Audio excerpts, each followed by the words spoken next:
राज्याचे उपमुख्यमंत्री एकनाथ शिंदे हे नेहमी आपलं काम गतिमान असल्याचं सांगतात, आपलं सरकार गतिमान असल्याचं सांगतात. शिवाय ते अडल्या नडलेल्याच्या मदतीसाठी सुद्धा धावून जातात असं त्यांच्या समर्थकाकडून नेहमी सांगितलं जातं. तशा पद्धतीचे काही व्हिडिओ सुद्धा आपल्याला सोशल मीडियावर अनेकदा पाहायला मिळतात. पण महाराष्ट्रातल्या एका ज्येष्ठ आणि प्रसिद्ध अभिनेत्रींनी आपला वेगळाच अनुभव एकनाथ शिंदे यांच्या बाबत सांगितलेला आहे. म्हणजे खरं तर हा त्यांचा आक्रोश आहे. अभिनेत्री उषा चव्हाण यांची ओळख महाराष्ट्राला, मराठी माणसाला करून देण्याची अजिबात गरज नाही. या उषा चव्हाण न्यायासाठी गेल्या कित्येक वर्षापासून संघर्ष करीत आहेत. पुण्यातल्या धनकवडी परिसरातल्या एका खाजगी जमिनीवरून हा वाद सुरू आहे. या मालमत्तेचा काही हिस्सा उषा चव्हाण यांचे सुपुत्र हृदयनाथ कडू देशमुख यांच्या मालकीचा आहे.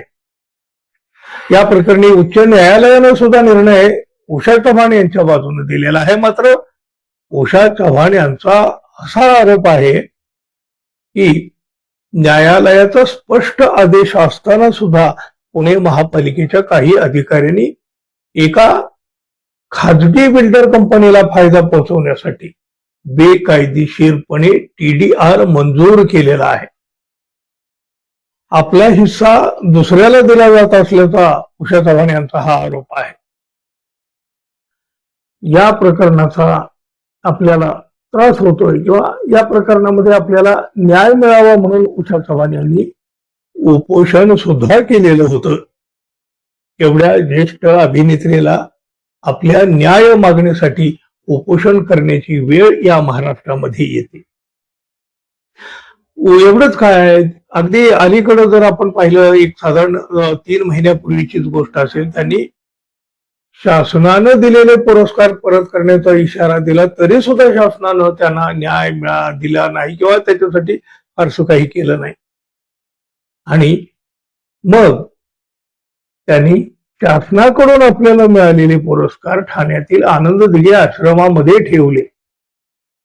म्हणजे ते त्यांनी परतच करून टाकले.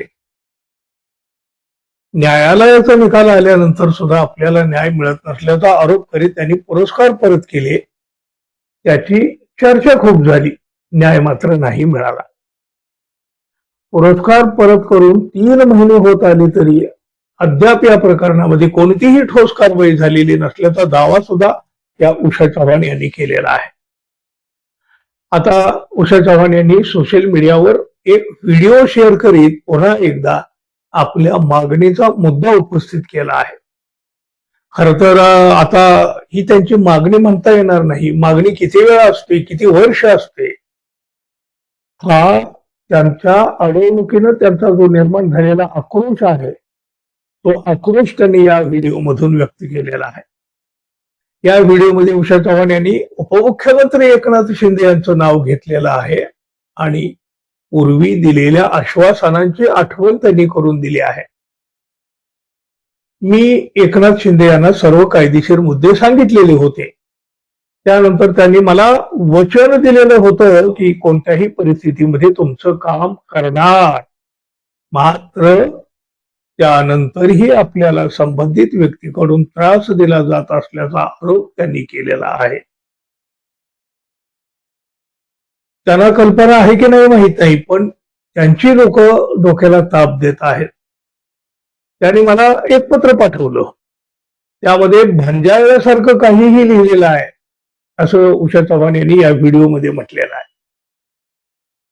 एकनाथ शिंदे यांच्या पीएने 10 दिवसाच्या आत बैठक घेण्याचं आश्वासन दिलेलं होतं. मात्र त्यानंतर कोणतीही बैठक झालेली नसल्याचं उषा चव्हाण यांनी म्हटलेलं आहे. त्याचबरोबर माझी हाय तुम्ही घेऊ नका, अजून किती वर्षांनी न्याय देणार आहात, राज्यात यांची मोगलाई सुरू आहे का, असा संतप्त सवाल, खरं तर याला सवाल म्हणूनही आता हा संतप्त आक्रोश, कलावंत म्हणून शासनाकडून गौरव केला जातो, शासनाचे वेगवेगळे पुरस्कार देऊन त्याचा सन्मान केला जातो आणि त्याच कलावंताचा आक्रोश मात्र सरकारच्या कानापर्यंत जात नाही. ठार भैरव होतं अशा वेळेला सरकार आणि सरकारमधले हे नेते सुद्धा. शासनाने दिलेले पुरस्कार परत केले तरी सुद्धा या सरकारला त्याचं काहीच वाटत नाही का? एकनाथ शिंदे यांच्यासारखे नेते त्यांना आश्वासन देतात, पण त्याचं पुढं काहीही होत नाही. मग ही आश्वासनं कशाला? गतिमान सरकार म्हणून ढोल वाजवला जातो आणि एका कलावंताला मात्र वर्षानुवर्ष करावा लागतो तो फक्त आक्रोश. हा आक्रोश कोणाच्या कानापर्यंतही जात नाही, मनापर्यंत जाण्याचा आता प्रश्नच उद्भवत नाही. एका कलावंताला वर्षानुवर्ष असा आक्रोश करावा लागतो आणि सरकारचे डोळे बंद, कान बंद, मनाची दारं तर कधी उघडतच नसतात त्यांच्या. काय म्हणाल मित्रांनो तुम्ही? जरूर सांगा आणि जाता जाता आपल्या चॅनलला सबस्क्राईब कराल ही एक अपेक्षा आहे. धन्यवाद. पुन्हा भेटू. नमस्कार.